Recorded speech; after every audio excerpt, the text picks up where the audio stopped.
오늘 하나님의 말씀 아가 2장 6절 말씀입니다. 그가 왼팔로 내 머리를 고이고 오른팔로 나를 안는구나. 아가 강의 37번째 시간입니다. 오늘 본문 말씀 아가 2장 6절 말씀, 주님 품에 안겨있는 이라는 제목으로 함께 말씀을 나눕니다. 자, 지금 이 오늘 본문도 여인이 사랑하는 님을 향한 자신의 고백을 이렇게 표현하고 있습니다. 내 사랑하는 님은 왼팔로 내 머리를 고이고 있습니다.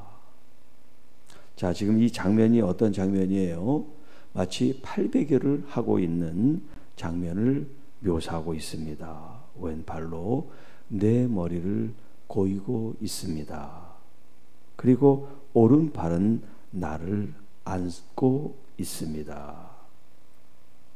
왼편은 이렇게 팔베개를 하고 있고 오른손은 이렇게 감싸고 있는, 안고 있는 그런 지금 장면을 묘사하고 있어요. 자, 이렇게 사랑하는 나의 님이 나를 이렇게 팔베개를 해주고 감싸주고 있는 이 장면, 정말 사랑하지 않고는 이런 모습이 나올 수가 없어요. 아무나 팔베개를 하고 안으면 그건 잘못된 거니까 사랑하는 사람에 의해서 사랑하는 사람에게 팔베개를 해주고 안아주는 그 장면을 지금 보여주고 있습니다. 자, 이렇게 지금 두 사람이 서로에 대해서 이런 어떤 육체적으로 혹은 마음으로 이런 것들이 하나 되는 그런 모습을 묘사하고 있는데, 이것이 오늘 교회와 그리스도와의 관계 속에 우리의 이 사랑의 관계, 친밀한 관계를 묘사하고 있다고 할 때 이 의미가 무엇일까 하는 거예요. 자, 이 본문이 요한복음 13장에 가면 이제 마지막 주님이 이 땅에서 경험하는 유월절, 그분은 이제 십자가에 달려 죽는 그 일주일 여정 가운데 이제 십자가를 바로 앞에 둔 마지막 최후 만찬이 있는 그 날이에요. 13장 1절, 유월절 전에 예수께서 자기가 세상을 떠나 이제 십자가를 지실 것을 주님이 아신 거죠. 세상을 떠나 아버지께로 돌아갈 때가 이른 줄 아시고 세상에 있는 자기 사람들을 사랑하시되 끝까지 사랑하시니라. 자, 그 1절이 끝나고 2절이 이렇게 시작합니다. 마귀가 벌써 시몬의 아들 가롯 유다의 마음에 예수를 팔려는 생각을 넣었더라. 예수님은 자신의 제자들을 끝까지 사랑하심에도 불구하고 그 제자 중 한 사람은 예수님을 팔아넘길 생각을 하고 있었단 말이에요. 여기 마귀가 그 마음에 예수를 팔 생각을 집어넣었다라고 얘기하지만 아무 생각도 없는데 마귀가 생각을 집어넣으면 그대로 행동합니까? 그 마음속에 그런 마음이 있기 때문에 마귀가 생각을 집어넣은 것이 마치 도화선이 돼서 터진 것뿐이죠. 자, 예수님 이렇게 자기 사람을 사랑하시는데 그 사랑을 받고 있는 한 제자는 예수님을 팔아넘길 생각을 하고 있단 말이에요. 그리고 이제 서로 최후 만찬 식사를 하면서 주님과의 이런 교제, 마지막 교제를 지금 나누고 계세요. 자, 그때 21절 예수님이 이런 표현을 쓰세요. 예수께서 이 말씀을 하시고 심령이 괴로워 증언하여 이르되 내가 진실로 진실로 너희에게 이르노니 너희 중 하나가 나를 팔리라. 비로소 예수님께서 그 12명의 제자들 가운데 나를 팔 사람이 있다는 것을 이제 얘기하셨어요.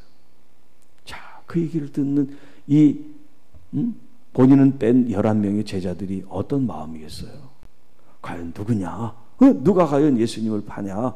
그런 생각들이 말은 하지 않지만 이 마음으로 눈빛으로 서로를 막 보고 있는 그때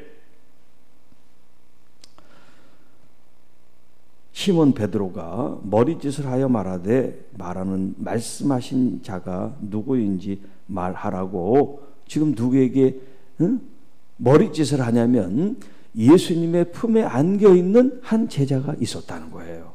그게 지금 23절인데 예수의 제자 중 하나 곧 그가 사랑하시는 자가 예수의 품에 의지하여 누웠는지라. 자, 지금 우리가 이제 체험한찬 그림을 봐도 예수님 주변에 사람들이 있고 또 맞은편에 있고 좀 떨어져 있지 모두가 다 예수님 곁에 있을 수는 없잖아요. 그 12명이 이제 자리를 배치했을 때. 그런데 여기 지금 예수님께서 사랑하는 제자가 있는데 그 이름은 안 나오지만 그가 지금 예수님 옆에 어떻게 하고 있어요? 예수님 품에 기대고 있는 그런 장면이에요. 예수님 품에 안겨 있어. 그리고 베드로는 그 안겨 있는 제자에게 눈짓을 하면서 머리짓을 하면서 지금 예수님 말한 그 베바나 사람이 누군지를 좀 말씀하게 하라는 사인을 지금 보내고 있는 거예요. 그러니까 25절에 그가 예수의 가슴에 그대로 의지하여 말하되 예수님의 품에 안겨 있는 제자가 안겨 있는 채로 지금 예수님께 질문을 드리는 거예요. 여쭤보는 거예요. 주여 누굽니까? 누가 팔자입니까? 그랬더니 예수님께서 내가 떡 한 조각을 적셔다 주는 자가 그다. 그래서 한 조각을 적셔 가롯 시몬의 아들 유다에게 주었다. 자, 지금 오늘 이 본문은 지금 가롯 유다가 예수님을 배반한 얘기를 하려고 그러는 것이 아니라 그 장면 가운데 예수님의 품에 안겨 있는 이 제자에 대해서 얘기를 하려고 그래요.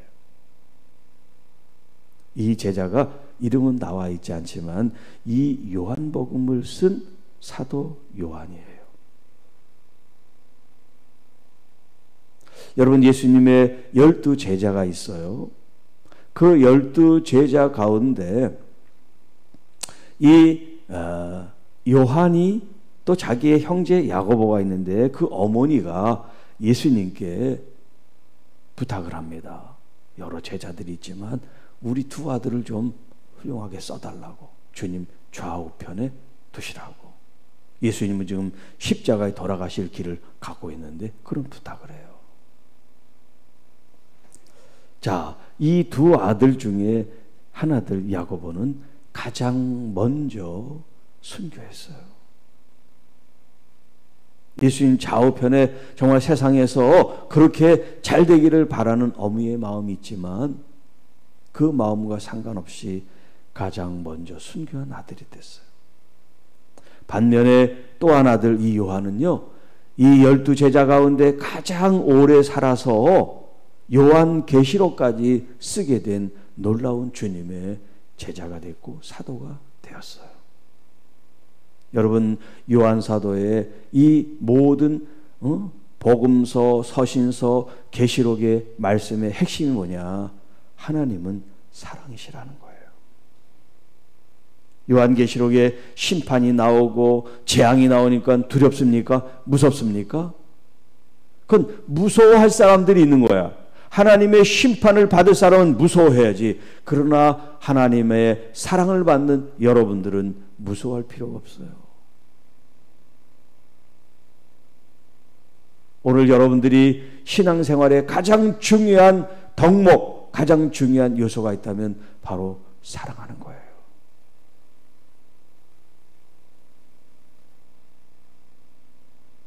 우리가 주님을 사랑하는데 마음과 뜻과 정성을 다해서 목숨을 다해서 내 여호와 하나님을 사랑하라고 말씀하잖아요. 어떤 종교의 신이 사랑을 그렇게 요구합니까? 어제도 말씀드린 것처럼 하나님은 박제된 신이 아니라 그분은 인격적인 하나님이시고 우리 아버지 되시기 때문에 사랑과 존경을 받기를 원하신단 말이에요. 왜? 우리를 그렇게 사랑하시니까. 사랑은 혼자 하는 것이 아니라 함께, 지금 800일을 하고 안고 있는 것처럼 함께 하는 거지 혼자 하는 게 아니란 말이에요. 하나님은 우리에게 당신의 아들의 생명을 내어주며 사랑을 했습니다. 그래서 베드로가 예수님을 부인하고 부활하신 예수님이 그 앞에 나오셨을 때 너는 이 사람들이 나를 사랑하는 것처럼 너도 나를 사랑하느냐? 그렇게 주님이 묻습니다. 그가 주님 아시지 않습니까? 내가 주님을 사랑하는데 육신적으로 연약하여 부인한 거지 주님을 정말 부인하고 몰라서 그런 게 아닌 거 아시죠? 그게 더 마음이 괴로운 거죠. 나는 주님을 배반하고 싶은 마음이 없어요. 정말 주님을 내가 사랑해요. 그런데 이 현실 앞에 주님을 부인할 수밖에 없는 이 연약함 때문에 괴로워하고 통곡하고 회개했던 거죠. 주님은 그것을 아신 거예요. 만약에 가룟 유다가 정말 사랑하는 마음이 있었으면 아마 그가 자살하지 않고 구원을 받았을 거예요. 그런데 3년을 주님과 함께 있었지만 그는 주님을 사랑한 게 아니에요. 돈을 사랑한 거예요.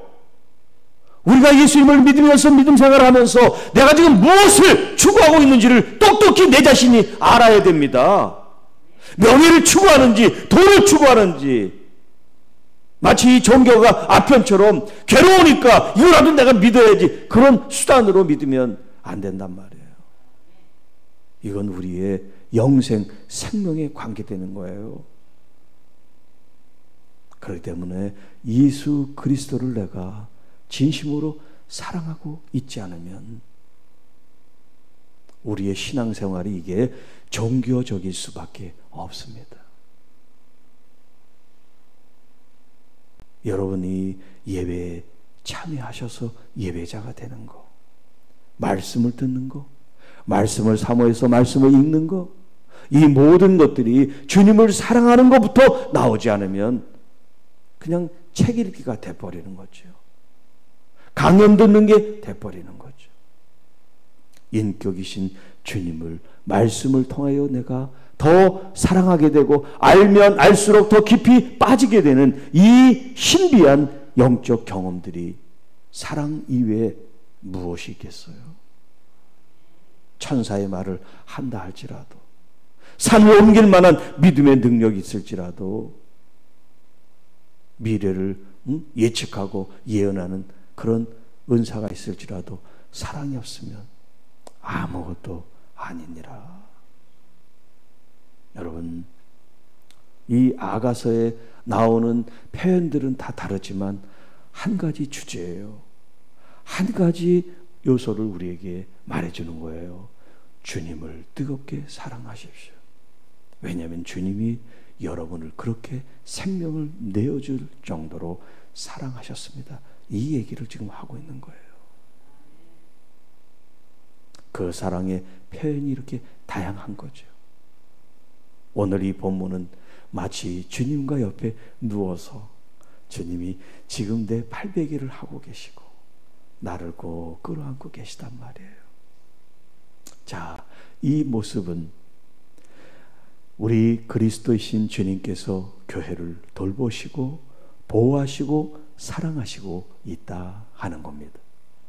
주님 품에 안겨 있는, 과거에 안겨져 있었던 것이 아니라 지금 여전히 진행형이 돼서 주님이 우리를 돌보시고 우리를 보살펴 주시고 우리를 위로해 주시고 우리를 격려해 주시고 우리를 따뜻하게 보호해 주시고 또 때로는 우리에게 사랑의 미로로 속삭여 주시고 그 달콤함을 주시고 이 세상에 힘들고 지치고 아프고 깨어지고 넘어진 우리의 인생이 여러분 주님 품에 안겨 있다 할 때 다 눈 녹듯 녹지 않겠습니까? 여러분 지치고 힘들수록 주님께 더 가까이 나가십시오. 주님의 팔에 안기시고 주님의 그 따뜻한 품에 여러분 가슴에 여러분의 얼굴을 묻고 때로는 눈물을 흘리세요. 제가 이렇게 마음이 아파요.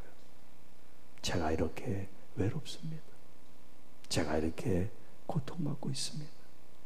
우리 주님이 여러분을 안는 순간 여러분은 치료가 일어나고 회복이 일어나게 될 줄로 믿습니다. 홀로 아파하고 괴로워하시는 분이 있다면 오늘 이 영상을 시청하면서 우리 주님이 나를 품어 안고 있다는 것을 여러분 믿음으로 받아들이고 그 주님의 여러분을 사랑하심을 여러분이 온전히 경험하게 되어 여러분의 삶에서 우리 살아계신 주님의 이 은혜가 흘러넘치고 사랑이 흘러넘치고 치유와 회복이 흘러넘쳐서 여러분들이 누군가를 품어주고 사랑하고 세워주고 일으켜줄 수 있는 예수님의 참된 제자들이 되시기를 주님의 이름으로 축복합니다. 하나님 아버지 참 감사합니다. 오늘도 우리를 품고 사랑하시는 주님을 저희들이 다시 한번 경험하게 하심을 감사드립니다.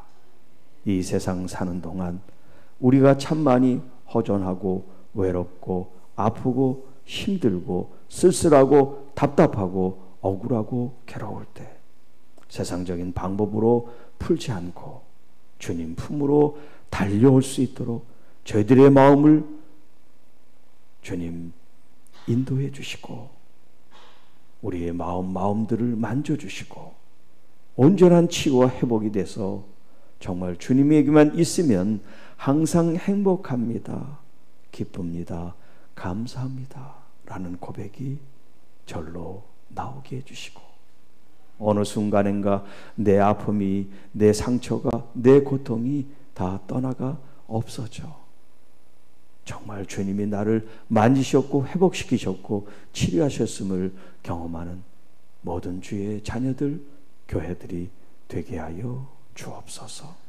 주님 이제 10개월의 시간이 지났고 이제 2달의 시간이 주어졌습니다. 하루하루 주님과 함께 소중하고 복된 시간이 되기를 원합니다. 특별히 교회는 교회대로 성도는 성도대로 주님의 부르심 앞에 성실하게 신실하게 진실하게 거짓 없이 오늘 하루도 매일 하루도 매 순간도 그렇게 주님과 함께 살게 하옵소서. 우리 구주 예수님의 이름으로 감사하며 축복하며 기도하옵나이다. 아멘.